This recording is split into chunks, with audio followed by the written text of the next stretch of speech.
Good evening.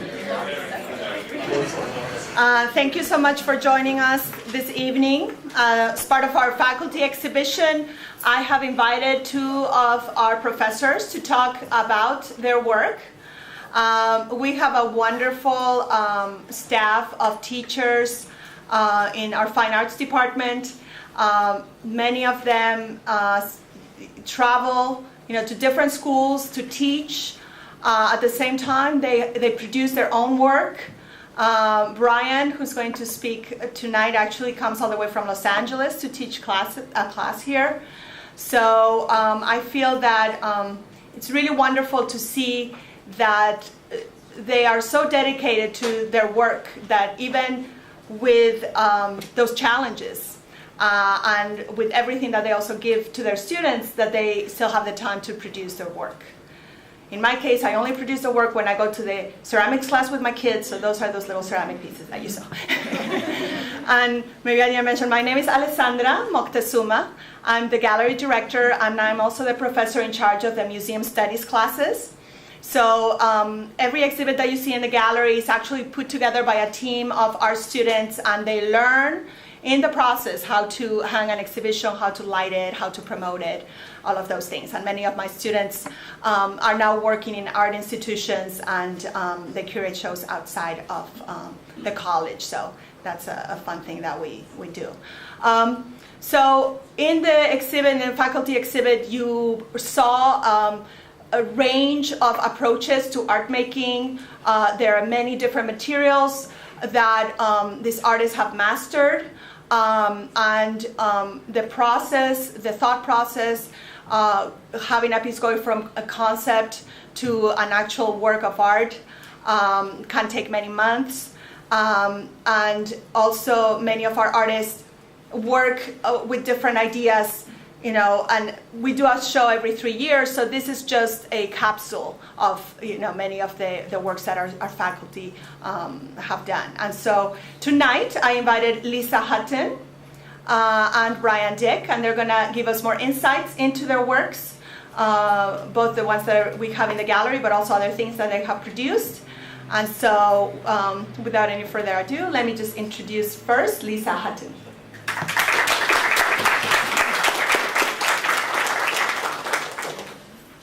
Thanks, Aleksandra.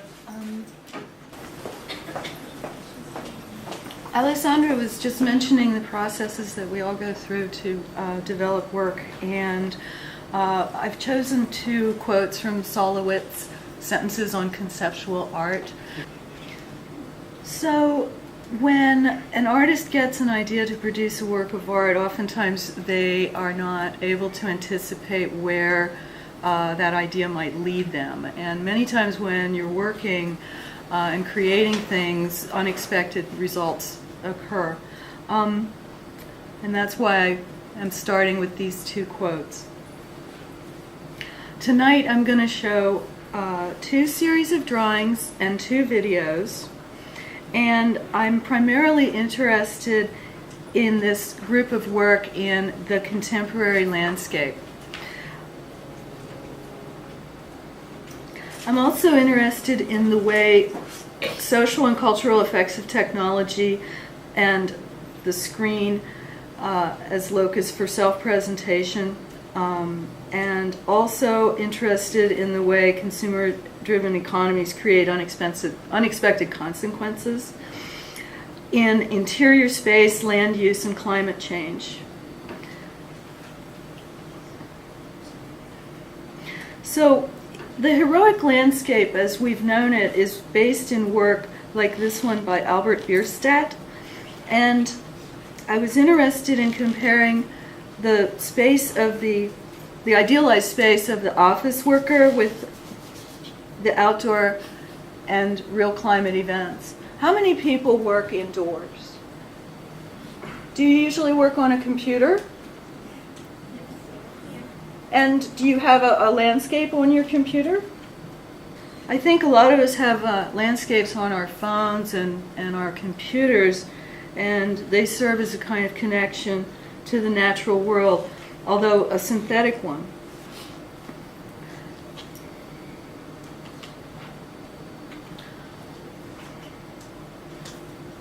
And so these are the ideal landscapes of the indoor worker. I've seen that. This is a classic. You know.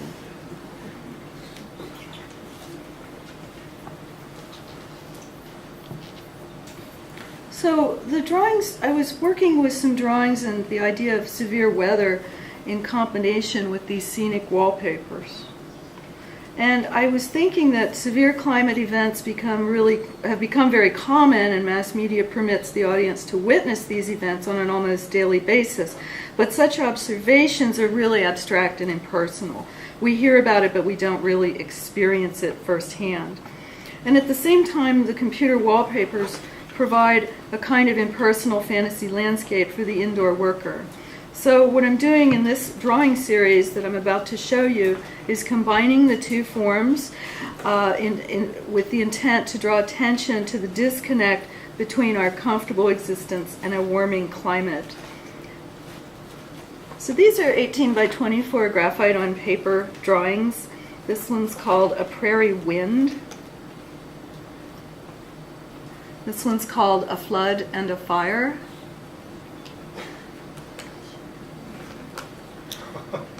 This one is Supercell with chickens. If you're looking for severe weather online, you want to check out AustraliaSevereWeather.com. It's got the best collection. Everything in Australia is trying to kill you. This is Desert Storm with Sunbather. And this one's called Container. It's sort of addressing the way containers sometimes fall off of ships and their contents spill out. So there's some sneakers and a flip-flop in the surf. This one's called Flyover. And it actually references the volcano in Iceland that jacked up air traffic for some days a few years ago. This one's called Picnic. And the last one I'm going to show is Oil Rig with Sunbather.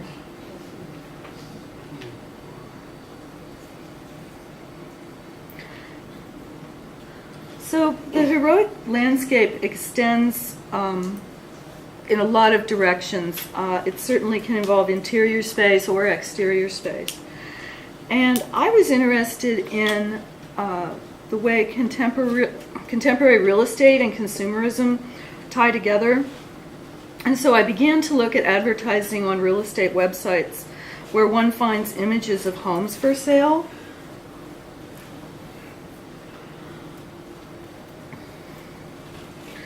And these kinds of images allow anyone with an internet connection to take a virtual tour of the home.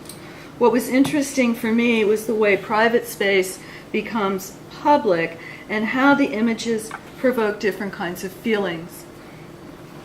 For example, when looking at a staged $1 million home, one might experience a sense of inadequacy about their own property, or in other cases, a sense of feeling of violating the privacy of the owners in the case where the home is messy and reveals something personal about the owner. In the latter case, this shows up in cosmetic products in the bathroom, messy beds, decorating choices, the occasional pet, etc. And what I did with these images, I collected these and curated them, and I created a series of music videos using public domain music by a gentleman by the name of Frank Nora. And again, I've got a series of these, but I'm just going to show one of these as a video.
So following this idea led me to Craigslist, and I wanted to see what was presented there, and what I found were an unspeakable number of sofas for sale. I noticed, of course, that the sofas proved equally personal through the variation in condition, location, and decorating taste. And so this is another music video, if you will, with music by Frank Nora.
interested in this series, and particularly what's shown in the gallery tonight, that as it intersects with real estate advertising.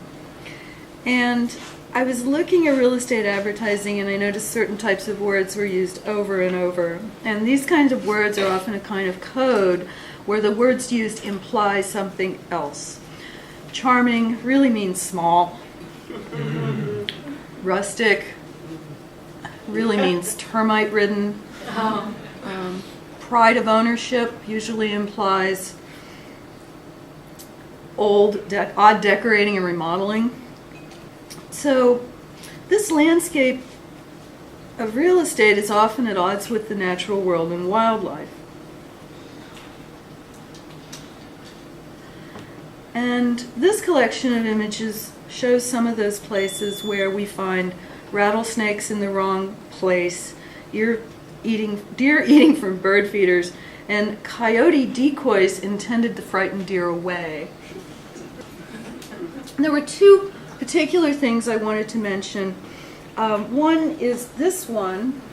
Okay, anyway, these ducks take up residence in a luxury hotel. Family of ducks evicted by workers building a 42 million pound bypass have upgraded to a new home by checking into a luxury hotel swimming pool. How many people have seen ducks in a swimming pool or fountain? Of course, they don't know it's a fountain. This one is my favorite. With owner in doghouse, bobcats move in. Okay, here we have the Tuscany Hills in Orange County. And the bobcats decided it was time to pounce on this foreclosed property. They were there lounging, and there was a koi pond in the back which allowed them a source of water. And they were raising some young ones, and it was thought that they would move on as soon as the young ones were old enough to move. So these are the kind of stories that vectored into the drawings that I'm displaying in the gallery today.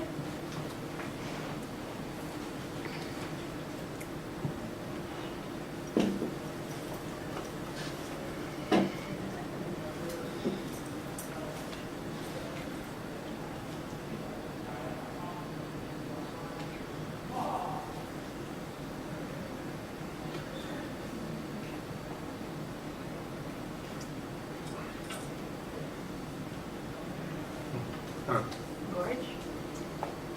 Half Dome? Oh.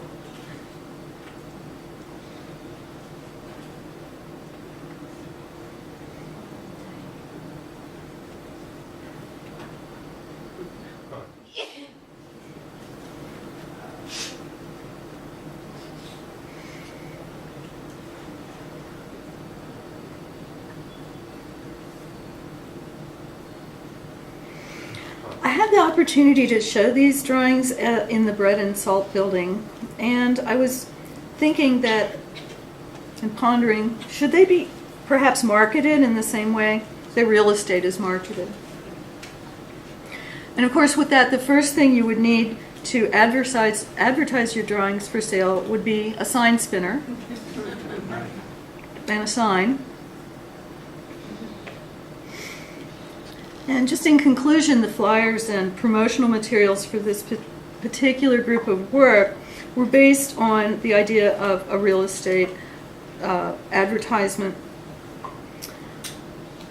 In conclusion, what we have is a real estate open house with drawings for sale for a limited time only and to strictly limited audiences. Limited supply of drawings available. Irrational exuberance may occur. So the flyer says things like new on the market, amazing series of 20 majestic graphite on paper builds. You can see the beginning of the rest of your life as you view these drawings. Rarely has such an opportunity been available. In the last year, only 4 of these drawings have been put on the market. Gorgeous inside and out. Gourmet kitchen, pool, spa, spacious everything, sparkling formal dining room, sweeping canyon views. First one that comes takes them, this won't last. Style, contemporary with touches of Western academic drawing, sizes 11 by 14 and 12 by 16. Artist signature upon purchase. Year built, 2013 and 14. Enjoyment area of 154 to 192 square inches.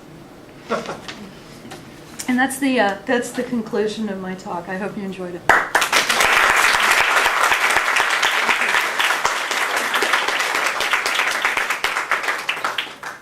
So, any questions for Lisa on her project or comments? Did you, when you were, I've just asked a question about the Bierstadt. Yeah. He's really famous for making reproductions. Okay. And were you thinking about that as part of it too? Because that's an early kind of, I don't know, refresher page on your wall. You know, your home page before computers were these, you know, duplicatable Bierstadts. I didn't know if you were thinking about that.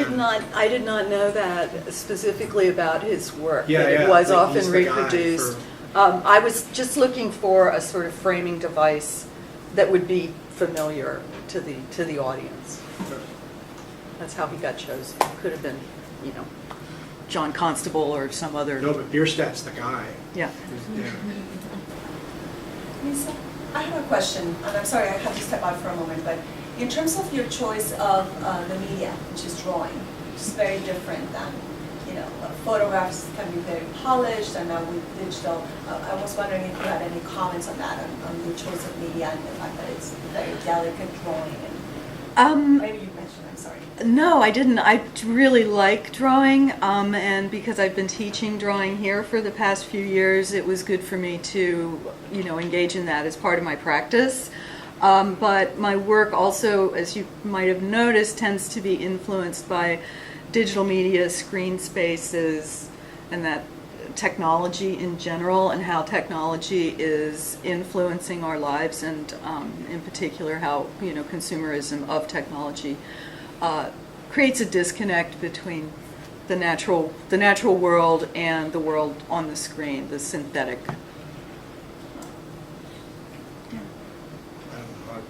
I have a question. On the nature, where you're having like these phenomenon, you're pulling those from images online, and then The drawing. screens?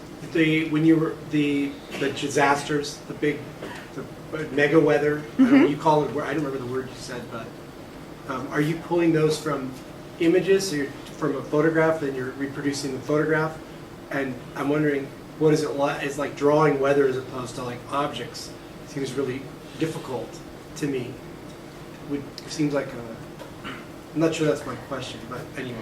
You're correct in that drawing from 3 dimensions is in many ways easier than drawing from a photograph or 2D.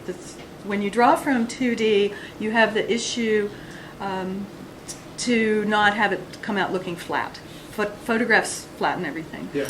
To answer your question about where do I find the severe weather, again, the particular Australian website is great. It's got tons and tons of... But you're taking like images of the online weather and then you're incorporating them into the drawings.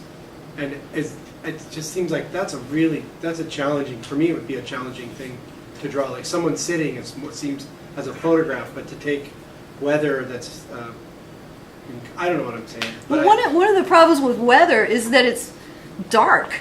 It's hard to photograph. It's wet. You got to kind of pick and choose your weather event, you know, based on a good file size, that kind of stuff. So again, you know, in how the technology comes into it. Yeah. I think, I'm not sure what you're asking, but I work these things out I'm not sure either. in advance in Photoshop. Oh, I see. And then they become drawings. And I don't grid them or anything. I just start drawing. You know, it's not that big. They print it out 8.5 by 11, and they go up to 18 by 24. So yeah. Oh, they're cool. Thank you. Yeah. I noticed a really kind of light touch to your graphite works. Uh-huh. And I was wondering if that was part of the intent in drawing you closer to look at them and see the detail, or just kind of giving them almost a pastel feel in the sense of their lightness as opposed to density and contrast. I think that that's a really good observation, and they are, I think, intended to be looked at at close range. I think that oftentimes when I'm looking at a graphite drawing, I want to get really, really close because that's part of the sensual nature of the paper and the graphite. The big drawings take about 10 hours or so, depending. The typography is worked out on the computer. I found that I can use a product called Microsoft Publisher, and that allows you to print banners so that when it comes off the laser printer tiled, the typography none of the typography is lost by that margin at the edge, and you tape those together and take them on a light box and trace off onto the final paper. Yeah, but they can be quite big. Do you ever use the term deconstruction in your approach to compiling images that end up making a new statement? I think of it more as curation, where you're choosing deliberately to use particular words and or images. The situation, as I see it with images right now, is that we have more photographs of trees than real trees. So, and of course the internet makes access to so much material possible. So I don't know if it's deconstruction so much as making conscious choices, and by that that pushes me towards a word like curation. Certainly the videos are about collecting. Primarily the drawing class that I'm teaching is based in black and white.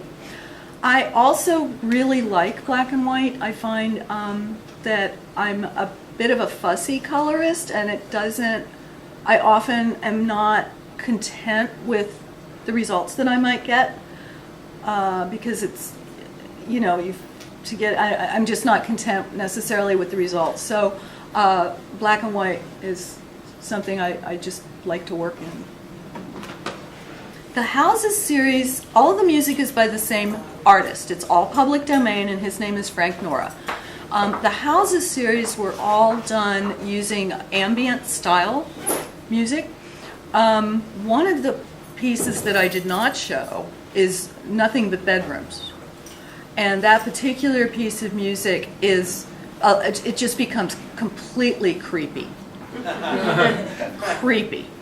And that's the one you didn't show? That's one that I didn't show. Well, I didn't want to freak you guys out. You can see it on the website. It's not, it's not like it's not available. So I guess the other thing, someone had told me that these video tours of houses that exist actually have ambient music to them, and I did not know that. I was more interested in looking at still photography. And with the houses being finished as a series, then I was looking at the sofas, and I just felt that the sofas would, be much better served with a more up-tempo bit of music. Okay, thank you very much.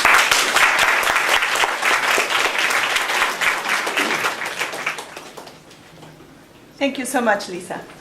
So now we're gonna have Brian Dick talk to us a little bit about his one of his projects, the Mascot project, and I just wanna let you know that today he created a mascot for the Mesa College Art Gallery, and one of my students, Dana, I think we have to give her an applause because she was manning the mascot.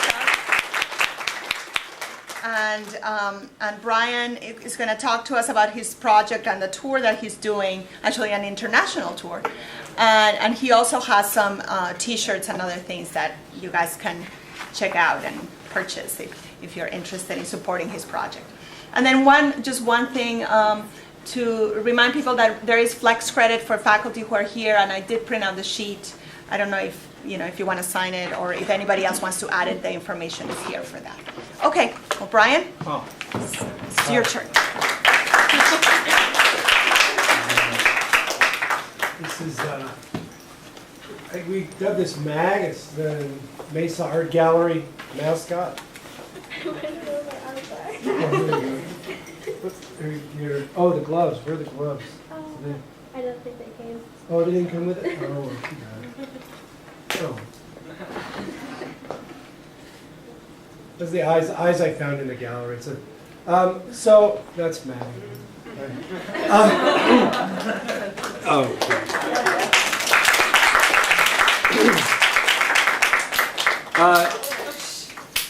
You could keep wearing it. You should walk around. I'm gonna try to be mindful of the time and be. There's a couple of things that are going on. I'll just tell you really quickly. My wife is 80% effaced. If you have kids, or if you have had a child, you know what I'm talking about. So I could get a call any minute saying I have to come back to LA. So, but I'm really happy to be here. She was going to be here as well because this is her project, along with mine and two other people. Graham Husted and Jimena Gamio are also a part of the project. It's become a collective, which is an interesting conversation on its own about what it means to work with other people. The project was started in 2008. Actually, it really started in 2006. I was writing a creative capital grant, and it said, "What's your project?" And I went, "Nationwide Museum Mascot Project. That's what I'll propose." So that's literally how it happened. I don't like using that word literally, but in this case, it's true. And so then over time, it was like, what did that mean? And I didn't really know what it meant, but it seemed like a funny idea and worth pursuing. So in 2008, it was the first museum mascot. We did a mascot for the San Diego Museum of Art for a show called Inside the Wave. And that was the first real mascot. In 2012, we did a tour of, being we're called the Nationwide, we decided to do a tour of museums across the United States. So we sent out 100 letters or so to 100 museums, and we treated ourselves, or the context of the letter is we provide mascots to museums, and it's free. It's a free service. We didn't foreground the fact that we're artists. We foregrounded this project, or this thing, this entity, the Nationwide Museum Mascot Project. And so it's a tongue-in-cheek thing, and it was also, with that was this question of what is it, how do you present yourself? What does it mean to create this entity? And there's a prank inside of all that, and there was a tongue-in-cheek quality to the letter, and that was like the timber. Is it the timber? Is that the word I'm looking for? The grammar of the letter, the way it was composed, that was followed by an email, was always like, we were always concerned about, or not concerned, but we thought about how do you write about that's, because you're playing a bit of a prank, but you're also trying to be sincere because you really are genuinely going to mascot them in some capacity. So the question is, well, for me was, what's our relationship to the institution, the people that go to that institution, to the general citizens, people who know about art, people who don't know about art.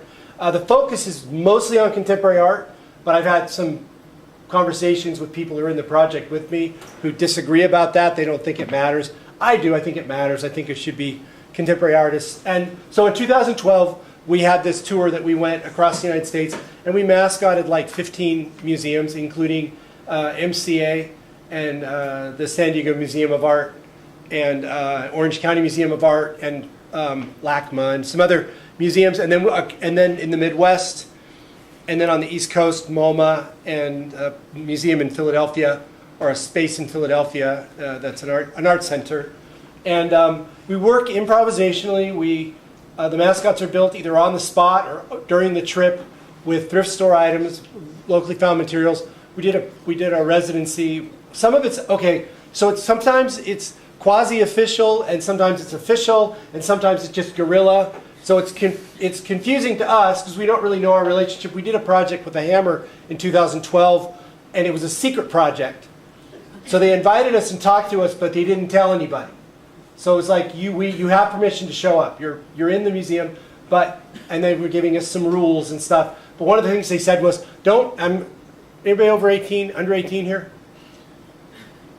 They said, don't fuck with the hammer experience. That's a quote from the curator.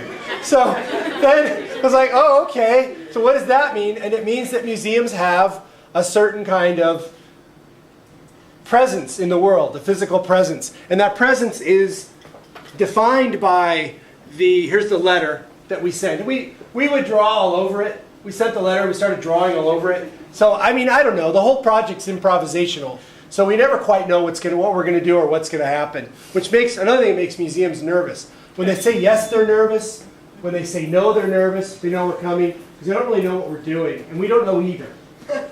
So it gets kind of funny and strange. But what I was saying, museums, this was some of the letters we sent for the project. I'm going to explain what we're doing this summer. So we have this very strange relationship with the museum because museums, they're a context, and you guys are all, mostly your artists in here are students. Museums, their job, as they see it, is they usually have a collection. It turns out to be a museum, you have to have a collection of something. It could be yo-yos, it could be Rembrandts, it could be any number of things, but you have to have a collection. And they have like charters of what they're supposed to do. Sometimes the charter is take care of the collection, and they expand that, and they say, well, they'll show other artists. Like SDMA was showing contemporary art for a little while, and then they gave up. It's too complicated. It's too weird. Like, if you have a contemporary artist that's doing stuff, this is what I understood. This is really interesting. So, as I said, they have a certain look and a certain thing that they're doing, and they're the context to show work. But another problem is when artists come in and they do strange stuff, like if they're using sticks or leaves or something that's alive, you think, oh, well, that's okay. But if they have a collection like SDMA has, the San Diego Museum of Art, which will include Van Goghs and maybe Rembrandts and stuff, artists, they bring stuff in. And actually, a curator who's Sarah Bancroft, who was curator at Orange County Museum of Art, told me a story about thinking, she thought when she started that was kind of ridiculous that they would be so concerned about bringing stuff in the museum. So an artist she was working with had brought in some branches with leaves on them as part of their work, and it was in her office, a sample or something. Well, she came, it was on a Friday, they were there on Friday, she came back on Monday, and her office was completely covered in spider webs. The whole office. So there had been like little eggs or spiders in the leaves that no one knew. So there's legitimate concern when weird stuff comes in, they just don't know. You know, people could, the Mona Lisa is covered with plexiglass for a lot of reasons. If you go to the Louvre, including recently some Russian immigrant threw a coffee mug that she bought in the Louvre coffee mug that she bought in the shop because it sounds crazy, but she didn't want to get deported. She was about to get deported. So in order to stop from being deported, she threw a coffee mug at the plexiglass covered Mona Lisa vase. She figured it wouldn't matter. It caused a little scratch in the glass. We saw it and said, where's that from? And the guard told us, it's from this woman. So she didn't get deported. She got arrested, but she didn't get deported. Anyway, museums are complicated places. And the hierarchy and the systems and things they think about. And when it comes to the art, even if it's contemporary art, the idea is that they're in control. You guys agree with that? You understand what I'm saying? It's like, we're going to show your work, we like your work, we like you, but they're kind of the boss. And so they're a context. Whether it's somebody like Paul McCarthy who makes like pretty challenging work, or someone like Bill Viola who makes work that it kind of venerates, even though it's new technology, it's more easily digestible by the general public. The museum is the context. So our project proposes to promote the museum, which is in a comfortable position. So the conversation becomes about, we become the public face of that institution while we're there. And when we just show up and do it, you know, we're clowns, or we're like the uncle at the party with the bad breath that's a little drunk, and people don't really want them there. They're mostly innocuous and harmless, but then it's still a little bit strange. So anyway, our relationship to museums is, oh yeah, that's Sam. That's my son Sam. That's Kristen and I. Now here's the other thing, the work's very permeable. So we're saying this is what the project's about, we mascot museums, but the work it's improvisational, and that not only includes the materials and the way we approach museums, it's also about our lives. So the work is bouncing back and forth between, say, my relationship with Kristen, and because we're doing it together, and the people that we involve, and the people who happen to show up. So there's all of these things that make it very fleshy and real, and also complicated, because it's not just one thing. It's this really layer. I'll give you an example of one layer, but I'll keep moving and try to stay on point. One complication is it turns out when you wear a mascot costume, and this happened to me wearing the orange one you saw, the one that was the piñata, that was from Orange County Museum of Art, and when I've worn soft ones at different times, when you wear a mascot costume, people treat you differently. Now that you know, right? That's you can imagine. But what you don't know is people pinch you on the butt, they stroke your hand, they flirt with you. I've had women when I'm wearing it, and then flirt with me that they would never do it in real life. They're like, hello, how are you doing? And I can see them through the slit, they're like, hey. Nice costume, nice arm. They see my arm maybe, but nothing else. Or my nose, just the tip of my nose. I'm like, wow. I felt like Justin Timberlake or something. And then you take it off and you're like, I had a woman when I was doing mascotting SDMH, I hope she's not here. She held my hand for about 2 hours to escort me around the museum, and she was really tender, and you could just, I was like I was a living teddy bear. And she's like, oh, you know. And as soon as I took the costume off, she's like, oh. And she talked to me like, really straight. Anyway, that's one aspect of this. And then there's this thing, and I don't want to go into it too much. Never mind. It doesn't matter. But it's just one more thing. Like when you jump off a cliff, you see all sorts of things when you're falling. As you fall, you're like, I never noticed that before. And so anyway, the project is really complicated. We premiered it at LACMA. So, okay, I'm sorry. Then we did a summer tour. We call it the La La Tour. Why did we call it the La La Tour? It was Los Angeles to Latin America. Why do we call it that? Because we're sitting there and saying, what are we going to call it? And they go, oh, La La Tour. And they go, okay, that's good, we'll do that. So you start with like nothing. You just go, let's try this thing. And then you don't perseverate, which means think about it too much. You just do it. You just, again, it's like, well, let's do this huge thing, and we'll just do it and start and see what happens. So we just did it, and we called it that. And they go, well, Latin America, because Kristen she speaks Spanish. Her grandparents are from Mexico on her mom's side. So she's like, I really want to go to Latin America. And said, okay, let's do that. We could have gone to Canada, but we just decided to go to Latin America and South America. Just why not? Okay. So we started at LA County Museum of Art. This is actually the Museum of Contemporary Art, San Diego's mascot. And we did a workshop, a mascot making workshop, and a few people showed up. This was a video that we made to do some promotion for it. So these are various mascots from previous museum shows from the 2012 tour. We wrote a press release. And part of this project is also about the promotion in social media. Spent a lot of time on social media. Promoting the project in the form of press releases, using a lot of hyperbole. As again, it's a prank, so we're playing with the media, and then we end up getting interviewed by like Bloughton Art Info, which is like a pretty big art magazine thing.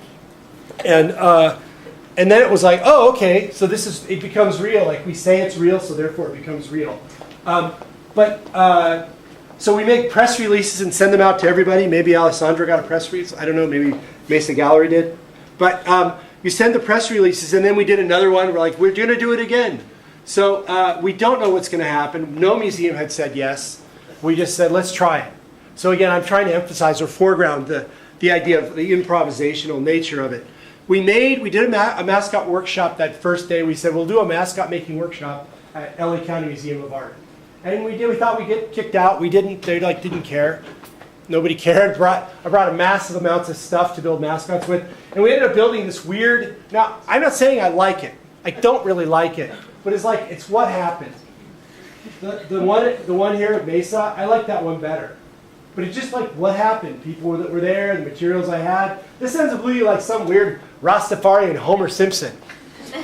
No? It does, doesn't it? No? It's just me? It does talk. Turns out you can make it talk like a puppet.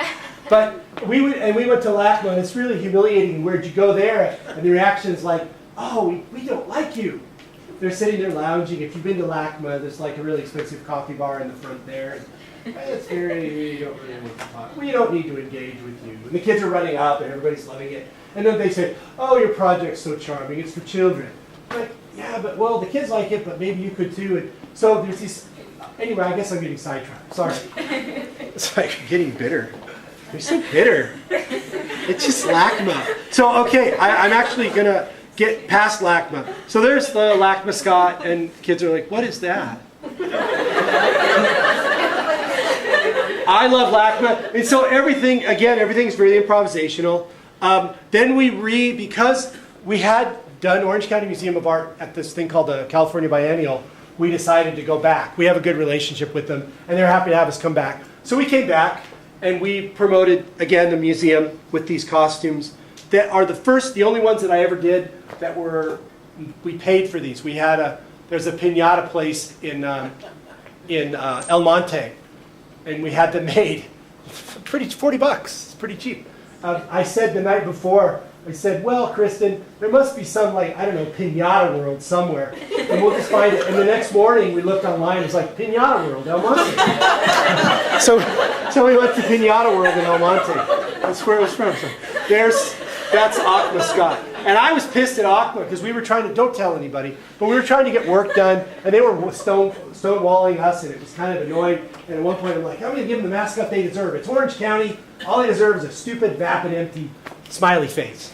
I'm from Newport Beach, so I can talk that way.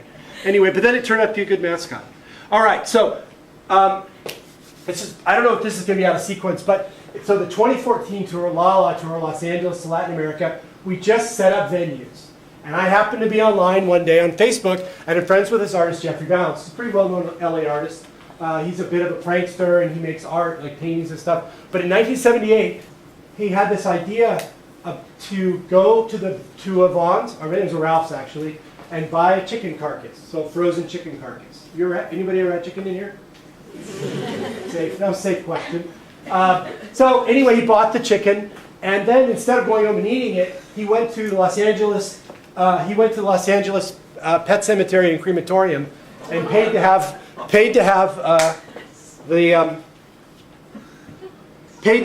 this chicken that he named Blinky buried. So that's Blinky's headstone there. Blinky, the friendly hen. Jeffrey Bounce is the owner. So I Facebooked him because Jeffrey over the years, so it was 1978, Jeffrey over these last 30 odd years has made hundreds and hundreds and hundreds of pieces based on this chicken. From reliquaries with little pieces of chicken bone that was either actually from Blinky or maybe another chicken. We don't know. Just like when you go to churches in Europe, the reliquary, it's like supposed to be from the finger bone of St. Paul or something. They're like, yeah, we're pretty sure it's St. Paul. No, it's definitely St. Paul. You're like, maybe it is, maybe it isn't. Or True Cross. If they put all the pieces of the True Cross and all the reliquaries in the world, you'd have like, I don't know what, Noah's Ark. You'd have this huge thing. So anyway, and so he's playing with this, but he made tons of paintings and drawings and sculptures, all based on it. I thought, that's the definition of a museum, a collection, right? I talked about that earlier. So I asked him if it would be okay, and he said sure. So we mascotted Blinky's gravestone. And then consequently, or not consequently, but at some point during the mascotting process, Jeffrey came and met the new director, who was awesome. People who work in the funeral industry are by and large amazing people. They're super smart, they're funny. If you decide to work with dead bodies, you're an interesting person. Not because of it, it just seems to draw the thinkers of the world. I don't know. Anyway, she was a really interesting person. So I kind of facilitated him meeting her and coming back to a place that he hadn't been to very often. And we did, that's Jeffrey with my friend Derek, who's our dancer and wore the costume. Interesting, another aside, Jeffrey saw the mascot costume and he said, wow, you really got that chicken feeling. Chicken feeling. And I didn't have the heart to tell him that we never think about the venue. We just make the costume. Think tonight, it doesn't matter where it is. We just make it. Because the idea is it's more about whether it's charming and people connect with it. It doesn't have to be like related to, somebody's like, yes it does. I'm like, no it doesn't. You're wrong. And I wasn't mad at Jeffrey. We were cool. But the idea was that he thought it was somehow connected to his project, and it really wasn't. He's able to make that kind of visual leap to think it had like a chicken-like quality to it. Anyway, so that was Blinky, and we went back several times, and we had a wreath-making workshop. We had people come, and we made wreaths for Blinky's grave, and I made a pillow here. Well, I didn't make the pillow, but I made a sign from the pillow, and we went all over there and took lots of pictures. And Jeffrey had a particular grave that he was fond of. This is Satan, 1974 to 1982. We'll miss you. So there. And there's Jeffrey putting on the costume. I was really proud of him, or honored that he's willing to wear the mascot costume. I think this is a video, but I don't know if it'll work.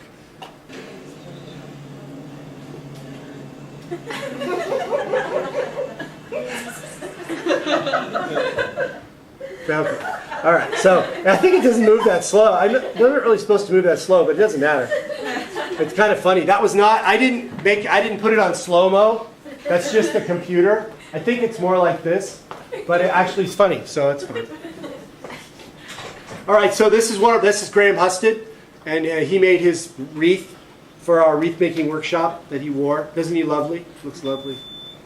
We were doing workshops. This is the little things. This is the little caskets you can buy.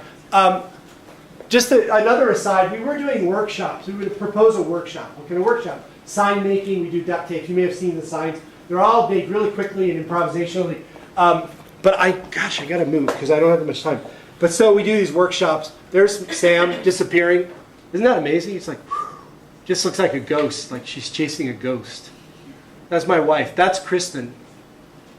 So, okay. So there's Blinky's grave. I know I need to move. Then we did the Fowler, which was, we were invited. So one of the letters, they came back and they said, yes, we'd love you to come. And so we mascotted the Fowler.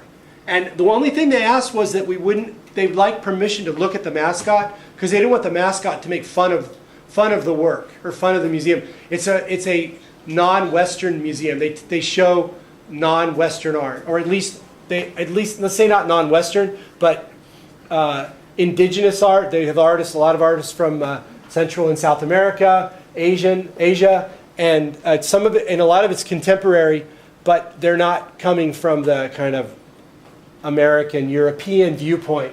So they wanted to make sure we made a mascot that wasn't trying to make fun of that. And it's actually one of the mascots. It ends up being goofy and funny, but it was one of the mascots that I made. Oh, that's in the gallery if you saw it, right?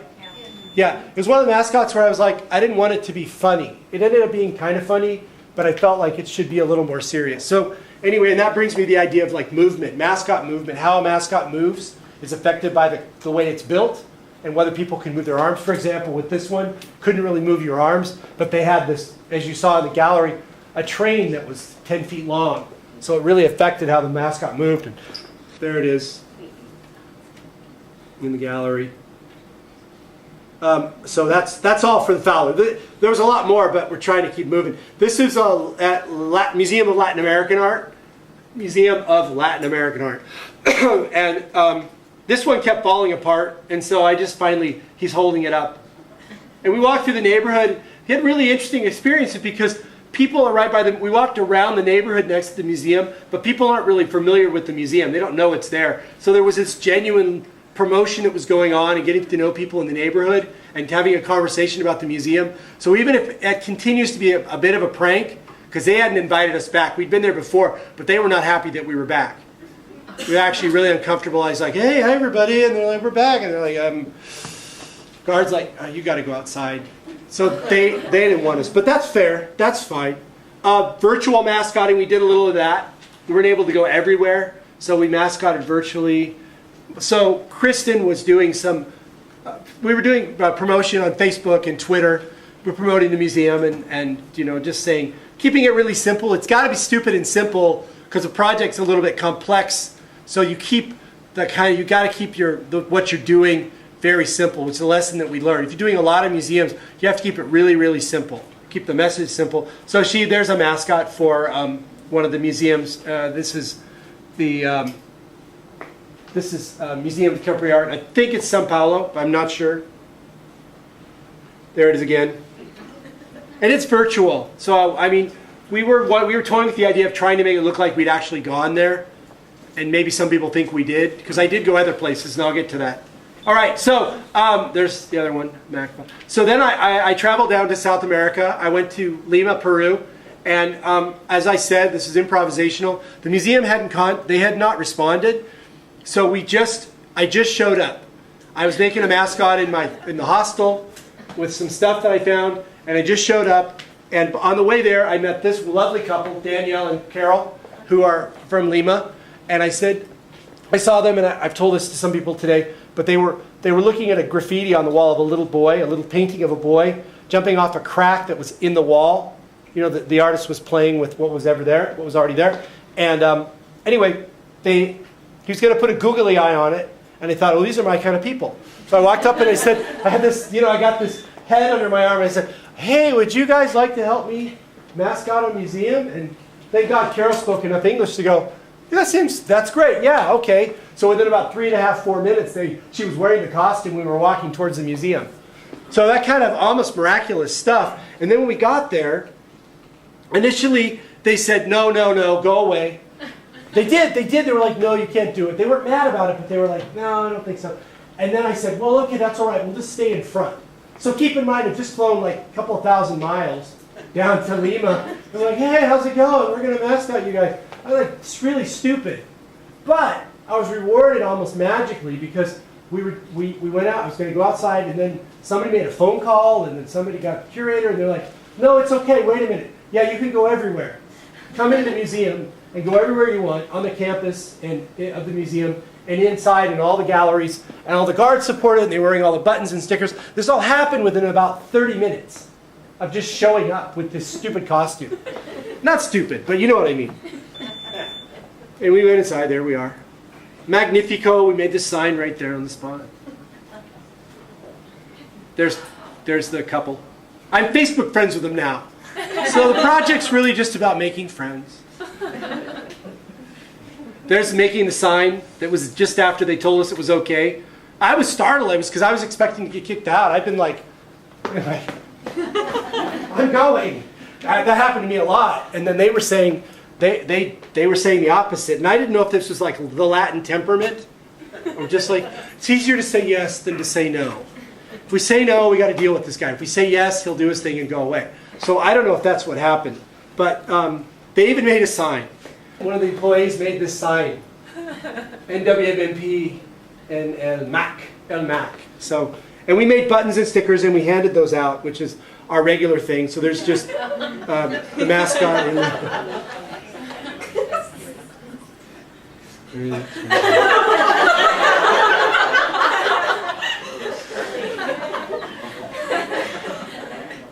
And there's one of the employees wearing one of our... We made the stickers. So actually the first day we went on Saturday and Sunday. And Saturday, once they said it was okay, they handed me a bunch of stickers that they had that were promoting their Sunday Mac, El Mac on Sunday. You can come on Sunday for free.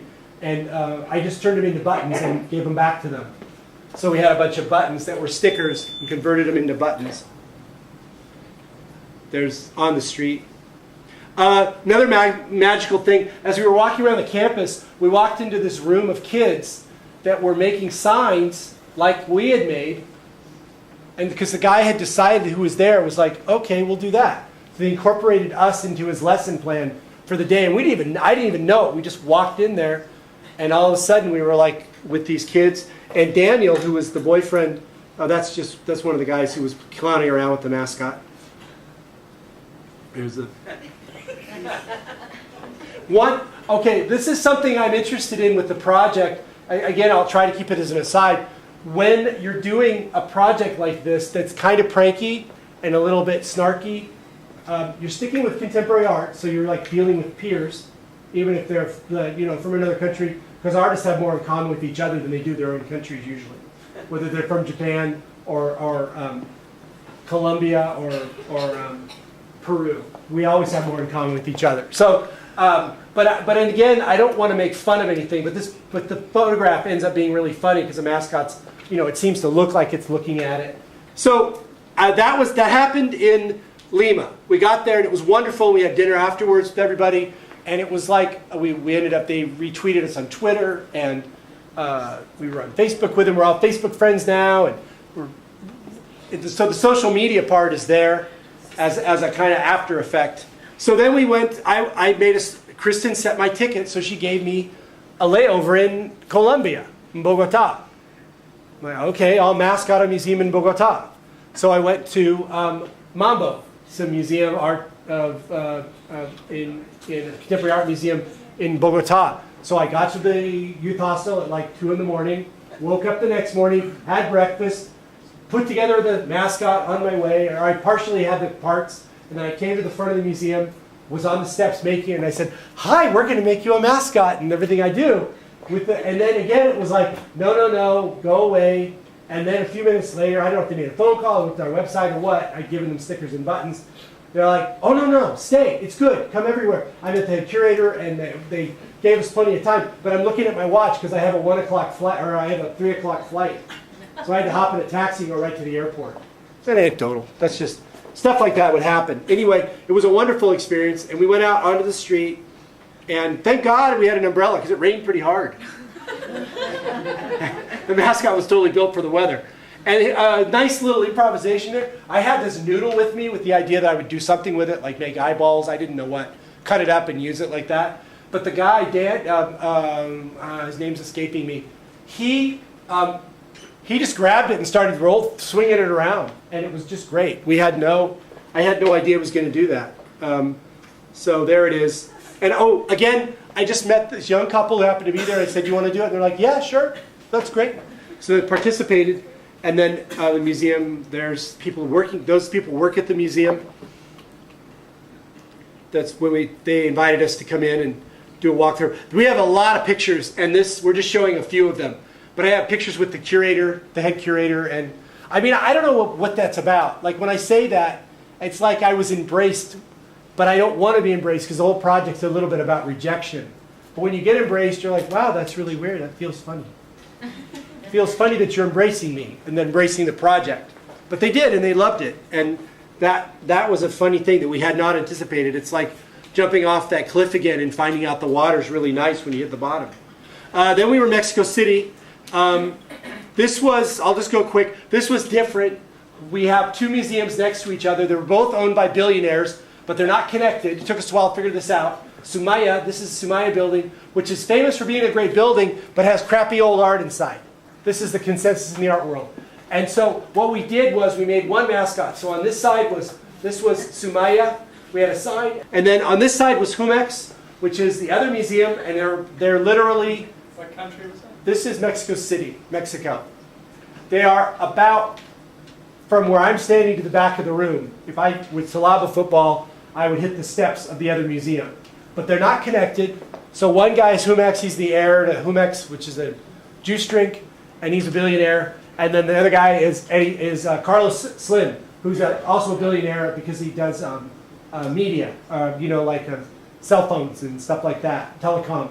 And he's a billionaire. They may very well be the richest man in the world. So all the guards there were in Kevlar and police, and they told us we couldn't do it because we were taking pictures of the building.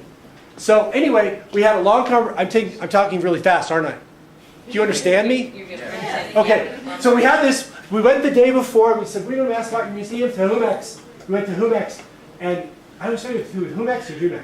Jumex. So I was saying it right. So we met this woman who was assistant to the curator, the head curator, and she's like, "Oh, yes, I want you to do it. It's a cool idea." But then she was freaking out because she thought she would get fired because she was just saying yes because the curator was gone. And then they had this conversation that we found out later because we had a long conversation with her the next day over coffee before we started about this project. And it was the one time that we had a really, something like the conversation I'm having with you, I had with her. Some version of that, about what the meaning is and what it means. And she talked about the museum culture being really uncomfortable with the project because we're taking over their identity, potentially. And they had a fragile identity because they're relatively new. And they're trying to change and create the identity that they want people to see. And so by the mascot, in fact, one of the designers who works at the designer who works at the museum was like, "Don't let them do it. We don't want people thinking that that's our stuff." And then she said, when she found out we were going to do a double-sided mascot, because they were just right next to each other, she said, "Can you separate them? We don't want to be connected to that museum." I don't know, you guys didn't laugh, but I thought it was hilarious. It's such a weird thing. It's like, we're going to do a double-sided clown. Could you do a separate clown? Because we don't want to be we want our clown to be different than their clown. But anyway, so that's what happened. And we ended up doing the double-sided mascot. You can see a little bit there. Did I show you the other one? Yeah. Yeah, so that was Sumaya and Jumex. And this guy is a really good example of what the charm of the project. Sometimes he was a really sweet guy. He looks kind of tough. And I actually found out from a friend of mine that the Latin men, maybe Mexico, I don't know if it's isolated in Mexico or not, but this, you don't hear it necessarily in the voice or see it in the face, and since I don't speak Spanish, but apparently, well anyway, so sometimes I'm thinking they don't like this, they hate this project, because I've talked to the guys, some different guys, and you get the impression they don't like it. But it turns out they really like it, I just didn't know that they liked it, they couldn't see that they liked it. Anyway, he was very charmed by that. We handed him buttons and stickers, we went up and we're handing out buttons and stickers. We didn't go inside this museum, we never got to do that. But anyway, well, there's he's holding out his phone. There are more pictures. Anyway, he was a really sweet guy, and it was a Cy Twombly exhibit, which was cool. Though that's not really contemporary art, that's modern art. So make that, students, know the distinction. Don't say modern art for new stuff. That's not modern art. It's contemporary art. Modern art is old stuff. Like around 1955, 60. You would just correct me. Am I wrong? No, I'm right. I know I'm right. I shouldn't even have asked.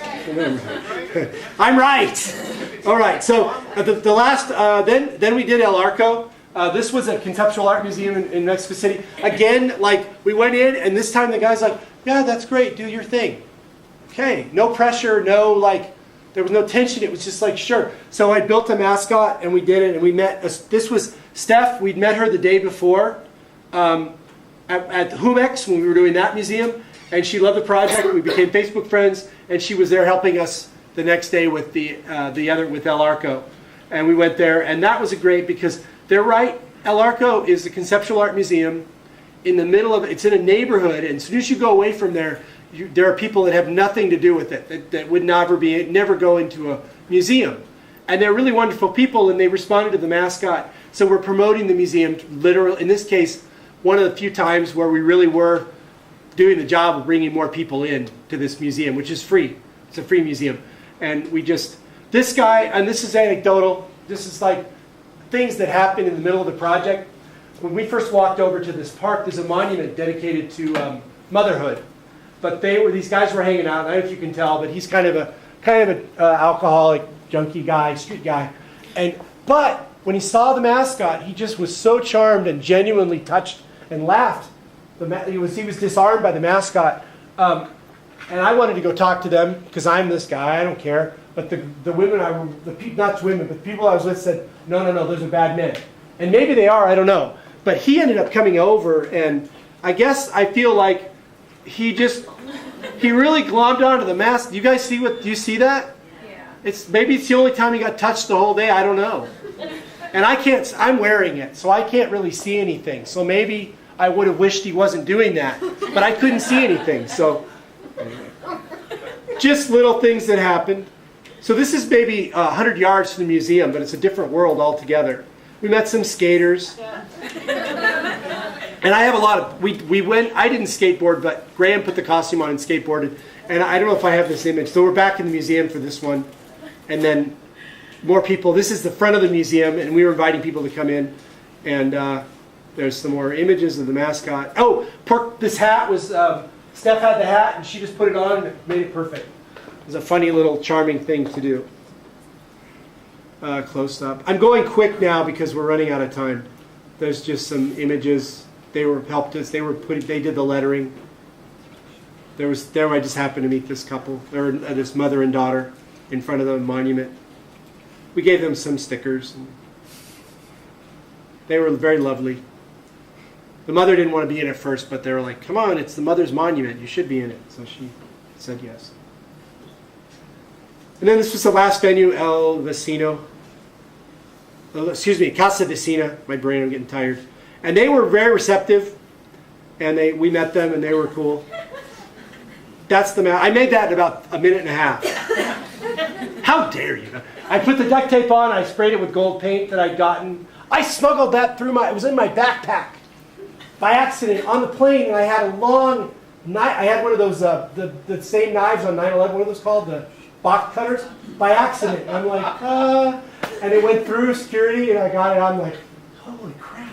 I had spray paint and box cutters in my backpack that went through the machine. On the airplane. I only found out when I was getting something out of my bag, and the airplane was flying. I'm like, I'm going to grab a book, and I'm like, oh, my box cutters. These 6-inch box cutters. I'm like, I was like, okay, I'll be all right. But anyway, never mind. Anyway, that was Casa Vecina, and it was falling apart, and so was our project at that point. We retired, and we gave them stickers and promoted them for a while. And then I was telling one of the people, it doesn't matter, but it's funny, he had kind of a meltdown, the guy I was working with. So for me, that's all collapsing in. Again, I'm telling you that story that my partner had this kind of a meltdown and got freaked out by this homeless guy, because that's interesting to me. I can't really break it from like where is the art and where it isn't, and I guess that's my education, I don't know, but there it is. That was a 4-in-1. You might notice that from before. So on the back of that was the El Echo, the one with the orange nose. And then on the inside was all the mascots from the day before. So we just kept like doing the same mascot. Like Black Francis using a bunch of guitars. This is a little bit out of order, but I'm making the mascot. Sorry. Oh, and this is from Unlocation, which is our 14th venue. We were doing this at the gallery here. There we are. Some people who teach here are there. Wendell, oh, there's Aleksandra right there. And Wendell Kling and Merle, his daughter. So that was back down in San Diego. We're full circle. We've come full circle. And I think, and this is the 15 or so mascots that we did. And I have some images, but there's. We made some drawings. These are our perks that we did. We were raising some money to do the project. So these are some stickers that we made. And then we ended up making T-shirts, which are for sale. But I'm not here to sell you shirts. But they're $15, so maybe it helps pay for gas and stuff like that. So that's it. Thank you. Sorry, I went over. Yikes! I went 13 minutes over. See you guys. Yeah. Any questions? So, some of the mascots you said, like some of the materials you recycle, do you ever get a specific like museum or like some place like, oh, I want to keep it, or do they ever want to keep it? No. So far, no. No. I think Nobody. we should keep the Mesa one. Yeah. Sorry, I went long. Yeah. How were you funded? Huh? How was the project? We did a Kickstarter campaign. That's how we were funded. Yeah. And the project is more than just the mascots. It's about this larger thing about relationships to museums, the improvisational nature of it. I mean, I can't. If that's not your thing, it's okay. I don't think so, though. No. You said you designed that based not so much on the museum itself, but on connecting emotionally. How did you determine that? That is just working with the materials that we have, and just the intuition on my part and the people that are around us, or around me when we're doing it. I'm not the only one that's built them, but mostly it's been me. So it's just like what seems funny, what seems charming, and I guess that's completely subjective. But it seems to be culturally subjective. We all seem to have agreements. I will say. There was an interesting article, Temple Grandin, who's a very famous autistic author and speaker and professor, talks about, well, as a person with autism, she's hypersensitive to the world around her, much like animals can be. But she talks about this phenomenon in that there is lots of noise, and as human beings, we're able to cut that out. We can concentrate, and when there's the television on, or in lightning, we process things that happen, and we're able to like ignore them. But the one thing in a visually that we can't ignore is a happy face. It turns out. So anything that's like a happy face, even if it's just like two blobs of black and a line, we will see it. It'll cut through all that noise. If you were to go to a 99-cent store, you will see them. So the mascots don't have to be, and this sort of addresses what you're talking about. They don't have to be perfect. It doesn't matter. They have to project this simple kind of primal thing. So people, I don't have it here, but we did in we went to Mexico City and we made a mascot. And this was before we did the tour this time. We made a mascot for the Museo de Maderno in Mexico City. And we just made it from stuff we could find. And it happened to be a plastic garbage bag. It was clean. It wasn't a used one, it was clean. And we cut one of those foam plates, the square ones, cut it in half, and those were the eyes. And then I found some paper and 2 little sticks, like corn dog sticks. They were used, but it's okay. And I poked holes in it, and I made like a little bit of a puppet with the mouth. You could make it smile and stuff. Kids came running like mad. I mean, it's a plastic trash bag with these stupid eyes, but it was like visually, it was what it needed to be, and just people, everybody was like, and the parents were like, go take a picture with the mascot, Mascot, the Botarga, go, go, go. They came running across the quad. I mean, dozens of people. It's a garbage bag with 2 of these foam things and the paper for the mouth, and they don't know who we are. All you could see were my legs or Kristen's legs. I can't remember who was wearing it, but we both wore it, I think. Like and so there's a kind of insanity or a kind of primal impulse that it seems to touch on. So like this one or any one of these, I mean, who's inside? We don't know. Could be a serial killer. I don't know. I just, it's something that we're tapping into. So I think it's funny when it's falling apart and garbage or trash, and it still has the reaction is. So you ask me, actually, I'll address your question again. I'm interested in that conversation. I'm not interested in perfection. I'm interested in the sublime. And when something can touch the sublime, a kind of transcendent moment that for just a few seconds, there's this joy or pleasure or fun or something that breaks up the monotony, that's what I'm interested in. And I'm not interested in perfection. Or if I am, it's in incremental moments that are so short that they're gone in an instant. But there's a value and a weight there. They have a real heft. For me as a human being, and maybe for all of us, we think about art, it's got to be, you pour a lot of energy into an object, and you put it on a wall, and people say, oh, that's great. And it is great. And I love objects too. I always say, like Einstein, I grapple with it a lot more than people who think they grapple with it. Like anybody's an artist here. If you're a student and you think your teacher doesn't like art or something, they love art. They love it way more than you understand. Maybe you won't understand how much they love art until you're their age and you're still loving, and you're still doing art. Have you ever thought about applying this to any other institutions? A little bit. We've been asked, or talked about doing other museums, other kinds of museums.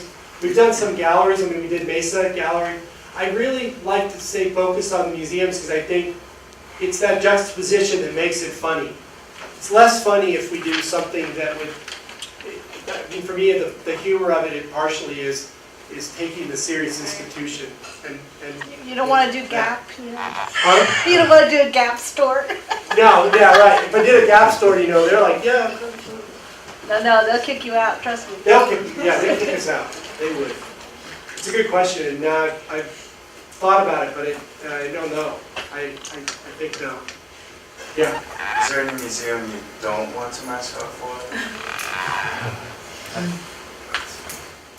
What are you thinking about? What you got? The Getty or the Tim? I hate the Getty. So the Getty would. No, I'd mascot the Getty. I mean, if they invited us, we'd say no. Or no, the Getty's weird because you get the tram. You kind of got to get deep into there before you. I mean, you can't really mascot on the street and take the tram up the hill, and you get there and you can. I think we thought about the Getty, but the project thrives on rejection, at least a certain level of rejection. But when we're not rejected like we were in South America, I really love that. And it was unexpected to me. I had no idea. It was a feeling that I had. I thought we're going to go on this trip. I'm going to take 7 flights. I'm going to do this project, and I have no idea what's going to happen. I'm going to come back and we'll have a bunch of photographs. But if you'd asked me or said to me that they're going to really embrace the project, I would have been shocked. So I guess you put yourself in the position of being humiliated, and then they really humiliate you. You can't be mad. I mean, sometimes I get mad, but if you're like, kick me, come on, do it, kick me, and then they do it, you're like, you kicked me. How dare you? So yeah, there's really not anyone we did MoMA in New York, and we got kicked out because we actually went inside. My friend's like, I'll go inside. He's wearing the mascot costume. I'm like, are you sure? He's like, yes. I don't even know why I'm doing this project because I'm like really timid and I don't want to offend you. I don't want to offend people. So, but anyway, he went inside and we walked around for a while. The guards were like, I think they were checking and finally like, okay, they're not supposed to be here. All right, So they converged on us and escorted us out. And I was like, we're just trying to promote your museum. He's like, well, you have to do it across the street. So then we went across the street to the MoMA design store. And we're like dancing in front of the window. And all the employees are taking pictures. And the employees are like, yeah, that's great. Came outside and took pictures with us. So I don't know. I don't know. Yeah. Oh, hey. Is the endpoint a mascot museum? What? Is the endpoint of this project a mascot museum? Oh, to make a mascot museum or to be a, or to... It's an implicit way of asking what is the status of these costumes after the event is concluded for a given museum? Well, sometimes we put them on mannequins. We've done that a few times, which I think is a little weird because then they end up looking... They're at their best when they're energized with the armature of a human being. That's when they really work as a thing, as an object. And when they're not invested with living tissue inside of them, they're just these things. They're just like a plop thing sitting there. So, so is that what am I addressing you? Yeah, no, that's I hadn't considered. I mean, we've done it because it looks cool, and the ones that are more covered they look good. They look kind of cool. They're big, weird, like sculptures or something. But for me, it's that energetic part. I wouldn't reject it if somebody wanted to give us an exhibition at some point in a museum.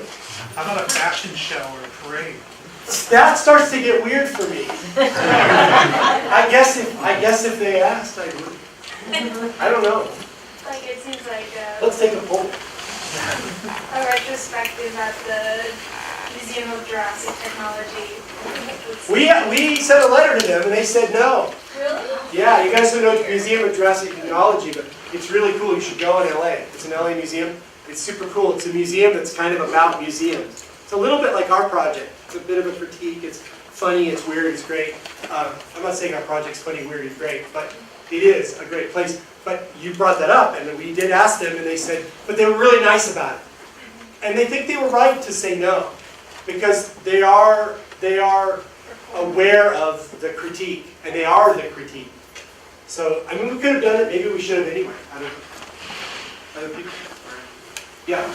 That's an example of you getting rejected. What do you do when that happens? Well, sometimes, like, we got rejected by LACMA early on, and again, we did LACMA as part of the tour this time, but we had gone to LACMA with another mascot, and early, when that happened, we were exchanging emails with somebody who was in the promotion department, because we sent this email saying, we want to promote your museum with the mascot. And she apparently didn't get it, because she sent back and said, no thank you, sounds like a wonderful thing, but we don't need it. And so then I was with Kristen, and I'm like, oh, she said wonderful, so let's respond in a positive way and say, so we sent an email back saying, thank you for your enthusiastic response. We're super excited to be mascot in your museum. She sent another letter back saying, no. We don't want you. So, and then she said, sincerely, good luck, or have a, thank you. And then says, thanks for wishing us good luck. We're so excited to be out here. So and finally somebody else was emailing us, and we had SF MoMA that was getting upset with us. Please don't email me again. We're always friendly and polite, but super enthusiastic. Super enthusiastic. Really enthusiastic. People are back. It's a one-page paper that I have to write about. Not a research paper. I don't like talking. I just have to go home and drink it wine. No, it's not like that. She's actually really pleasant.